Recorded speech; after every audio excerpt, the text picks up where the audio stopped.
Hey man, we got an Easy Go TXT with the Robins here. I'm gonna show you how to speed it up, man, because it's different than a Kawasaki. But if you look at this is your throttle linkage here. Your throttle cable comes in here, and here you got this spring here. All right. So what you want to do on some of them, if they haven't been messed with, on the end of them here, they got. Let's show it to you. See the hole in it? On some of them, they got a piece of wire ran through. Just cut that off. And what you want to do is you got a 10mm nut. You got a 10mm nut, then you got a 5/8 nut.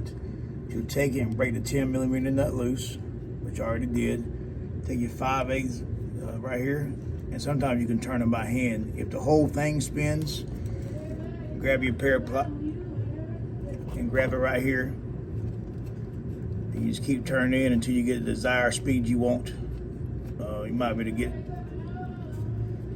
23, probably 22, 23, and 20, 21 somewhere. Anywhere in the lower 20s is good. What you want to do is take and compress that spring. So tighten this up. All right. Simple as that, man. But make sure that whenever you hit the gas, after you speed it up, that you look at the carburetor here, you don't want the carburetor to open up already.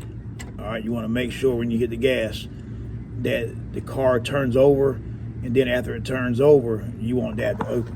I'm gonna show you from a picture from above. So make sure when you hit the gas that it turns over before the carburetor actually opens. If it don't, you'll get a backfire. And then in that case, you just break your nuts here. Break these nuts loose, 3/8 socket. And then spin this cable and make this longer where you have more play in it. All right, man, stay tuned.